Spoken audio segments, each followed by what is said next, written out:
ధనుస్సు రాశిలో జన్మించినటువంటి వారికి జనవరి 2026 నుంచి డిసెంబర్ 2026 వరకు ఏ విధంగా ఉండబోతుందో తెలుసుకునే ప్రయత్నం చేద్దాం.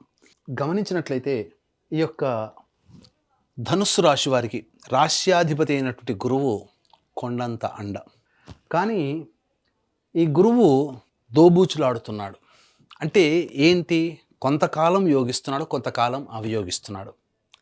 కాబట్టి జాగ్రత్తలు పాటించాలి ఈ ధనుసు రాశి వారు. ఎలాగో ఈ ధనుసు రాశి వారికి అర్ధాష్టమ శనిదోష ప్రభావం ఉంది. కాబట్టి ఆ శనిదోషం ప్రభావం నుంచి బయటపడాలి. ఈ అర్ధాష్టమ శని దోషాన్ని తగ్గించే అధికారము, బలము ఈ గురువు దగ్గర ఉన్నాయి. కానీ ఈ గురువు కొంతకాలమే యోగిస్తున్నాడు. ఎందుకనంటే మార్చి 14వ తారీఖు వరకు ఈ గురువు వక్రీకరించినటువంటి కారణం చేత ఇటు షష్టమ భావ ఫలితాన్ని కూడా ఇస్తాడు. ఏం చెబుతున్నాడు? ఈ గురువు వక్రీకరించినటువంటి కారణం చేత మార్చి 14 వరకు ఈ ధనుస్సు రాశి వారు ఎలా ఉండాలి అనంటే బాగా కష్టపడాలి, చెమటోడ్చాలి, ఏ పని చేసినా విజయం అంత ఈజీ కాదు అనే విషయాన్ని మార్చి 14వ తారీఖు వరకు గ్రహించాలి.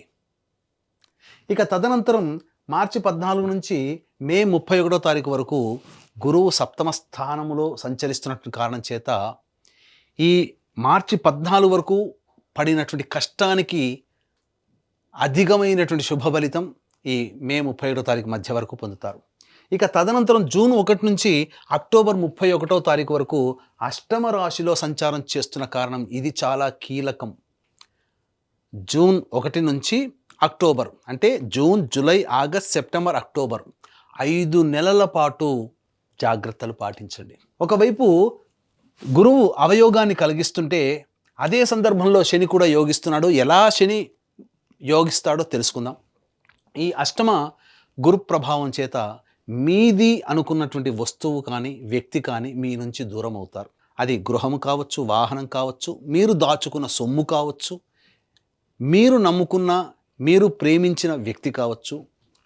ఈ మధ్యకాలంలో ఈ సంబంధించినటువంటి జూన్ 1వ తారీఖు నుంచి అక్టోబర్ 31వ తారీఖు వరకు దూరం అయ్యే అవకాశం ఉంది. కాబట్టి దైవానుగ్రహాన్ని పొందే ప్రయత్నం చేయండి. ఇక తదనంతరం లాస్ట్ 2 నెలలు నవంబర్, డిసెంబర్ నవమ రాశి సంచార ప్రభావం ఇది అనుకూలంగా ఉంటుంది. మొత్తంగా చూసుకున్నట్లయితే 5 నెలలు అనుకూలం లేదు.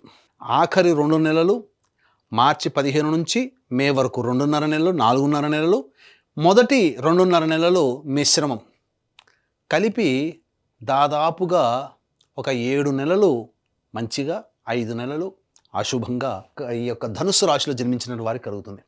ఇక శని కూడా జూలై 26 వరకు అర్ధాష్టమ శని దోష ప్రభావాన్ని కలిగిస్తూ జూలై 26 నుంచి వక్రగతి ఉన్నటువంటి కారణం చేత రాహుతో చేరి ఉండి అర్ధాష్టమ శని దోషము కంటే మించిన యోగాన్ని కలగచేస్తున్నాను. ఈ యోగము గురువు ఇచ్చేటువంటి అశుభాన్ని తగ్గిస్తుంది అనే విషయాన్ని వీక్షించేటువంటి ధనుస్సు రాశిలో జన్మించినటువంటి వారు గమనించాలి.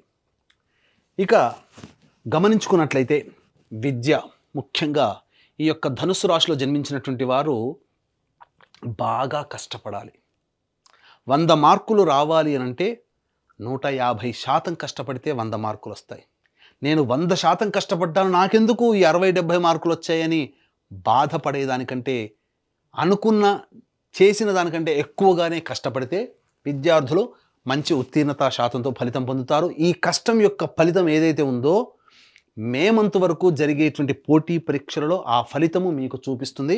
అద్భుతమైన ప్రగతి ఉంటుంది. ఇక విదేశీయానము, విదేశీ విద్యకి మాత్రం కాస్త అనుకూలంగా లేదు. ఎప్పుడు?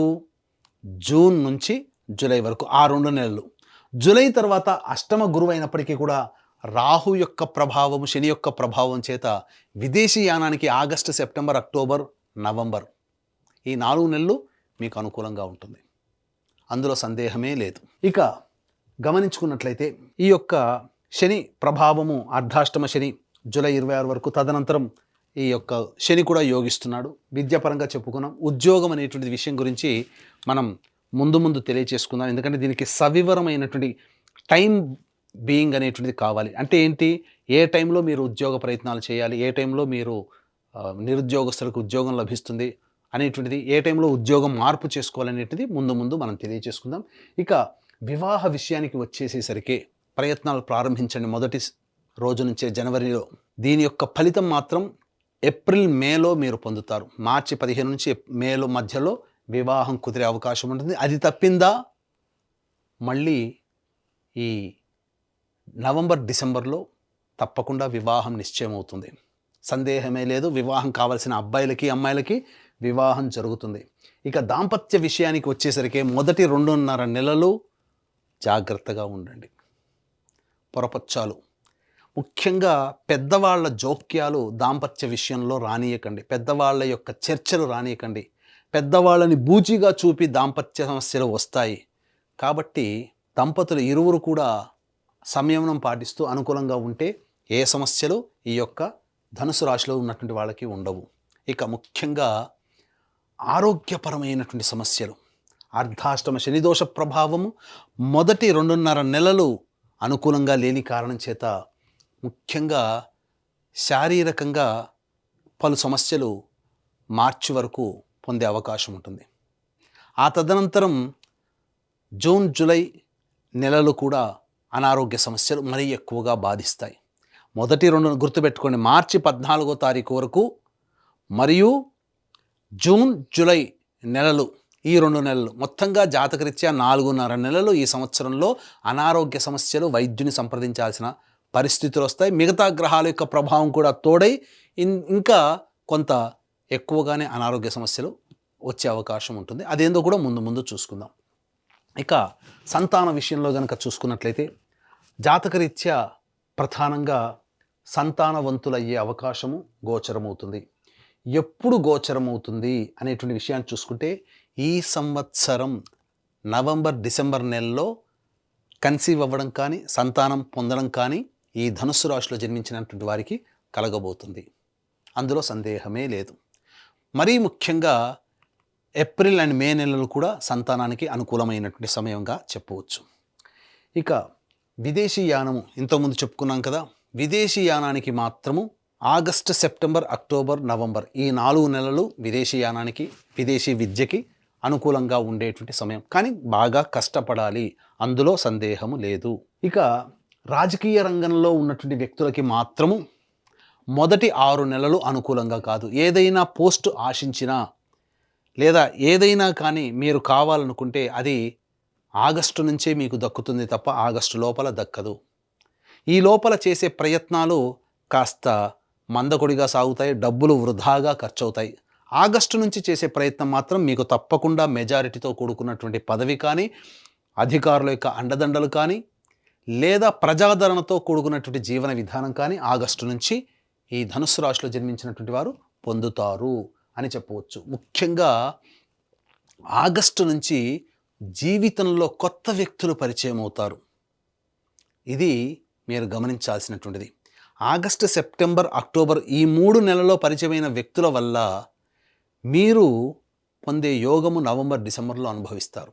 ఇది గుర్తుపెట్టుకోండి. ఇది అనుకూలంగా ఉంటుంది. ఇక గమనించుకున్నట్లయితే వ్యాపార సంబంధముగా ఈ యొక్క ధనుస్సు రాశిలో జన్మించినటువంటి వారు వ్యాపార విస్తరణకి మొదటి 2.5 నెలలు జూన్, జూలై, ఆగస్ట్, సెప్టెంబర్ ఈ నెలలు అనుకూలంగా ఉండవు. కాబట్టి ఏదైనా వ్యాపార విస్తరణ కానీ కొత్త వ్యాపారం ప్రారంభించాలంటే దగ్గరలోని మంచి ఉపాసనా పరులైనటువంటి జ్యోతిష పండితులను సంప్రదించి వారి సలహాలు సూచనలు పాటించి మీరు నిర్ణయం తీసుకోండి. అది కూడా ఏప్రిల్ మే నెలల్లో, నవంబర్ డిసెంబర్ నెలలో మీకు చాలా అనుకూలంగా ఉండేటువంటి సమయం.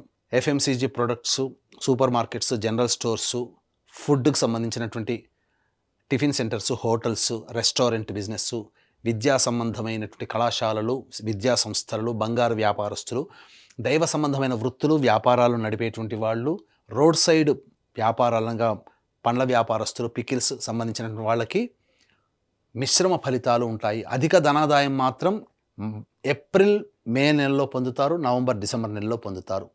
ఇక ప్రధానంగా చర్మ సంబంధమైనటువంటిది, ఇటుక, ఇసుక, మట్టి సంబంధమైన వృత్తులు, ఇనుముతో కూడుకున్నటువంటి వృత్తులు, గ్రౌండ్ ఆయిల్స్ అనగా పెట్రోల్, కిరోసిన్ వంటివి, అలాగే ఎడిబుల్ ఆయిల్స్ లాంటివి ఆటోమోటివ్ రంగంలో ఉన్నటువంటి వాళ్ళకి మాత్రం మొదటి 6 నెలలు 7 నెలలు అనుకూలము కాదు. ఆగస్టు నుంచి మాత్రమే వాళ్ళకి అనుకూలము. జీవితంలో ధనాదాయం మాత్రం ఆగస్టు నుంచే ఈ చెప్పినటువంటి వృత్తిలో ఉన్నవాళ్ళు పొందుతారు అని చెప్పవచ్చు. ఇది సంబంధించినటువంటిది. ఇక కళారంగంలో ఉన్నటువంటి వాళ్ళకి మాత్రం అవకాశాలు చాలా బాగుంటాయి. ధనాదాయం చాలా చక్కగా ఉంటుంది. పేరు ప్రతిష్టలు పెరుగుతాయి. అన్ని విధాలుగా ముందుకు దూసుకుపోతారు. 10 మందిని కలుపుకొని పోయే తత్వం అలవాటు చేసుకుంటే ఇంకా అభివృద్ధి పొందుతారు. సినిమా రంగము, టీవీ సీరియల్స్, సోషల్ మీడియా, అలాగే ఎలక్ట్రానిక్ అండ్ ప్రింటింగ్ మీడియా రంగంలో ఉన్నటువంటి వాళ్ళకి మంచి అవకాశాలు లభిస్తాయి. నూతన వ్యక్తులు, నూతన ప్రాజెక్టులలో మీరు ముందుంటారు. ధనాదాయం బాగుంటుంది. అన్ని విధాలుగా చక్కగా ఉంటుందని చెప్పవచ్చు. ఇక ఈ ధనుస్సు రాశిలో జన్మించినటువంటి రైతులు ఎవరైతే ఉంటారో వాణిజ్య పంటలు గనక వేసుకుంటే వాళ్ళకి ధనాదాయం చాలా చక్కగా ఉంటుంది. ఎటువంటి ఇబ్బంది ఉండదు. మంచి దిగుబడి, రాబడి, పైబడి కూడా అన్ని విధాలుగా అనుకూలంగా ఉంటుంది. గతంలో చేసినటువంటి అప్పులని తీర్చుకోగలుగుతారు. గృహము అనేటువంటిది కొనుగోలు చేయగలుగుతారు. అది కూడా ఆగస్టు తర్వాత మాత్రమే ఈ ధనుసు రాశిలో జన్మించినటువంటి వాళ్ళని చెప్పవచ్చు.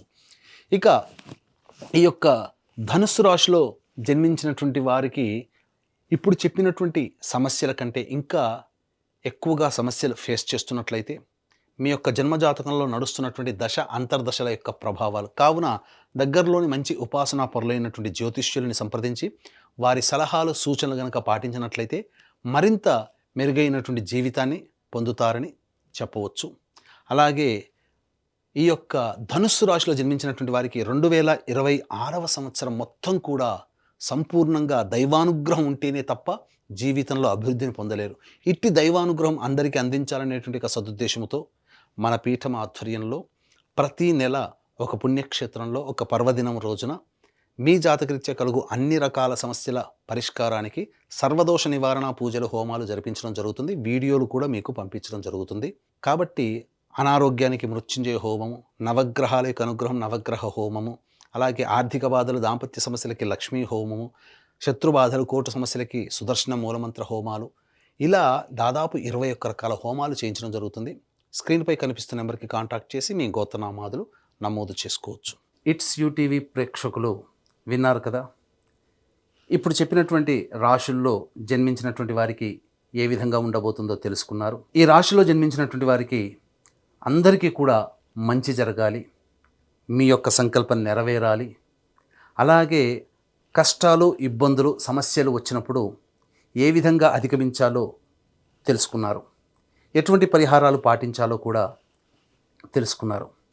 కాబట్టి మీకందరికీ మంచి జరగాలని కోరుకుంటూ మరొక్కసారి ఇట్స్ యూటీవీ ప్రేక్షకులకి మీ సంకల్పం నెరవేరాలని కోరుకుంటూ సెలవు.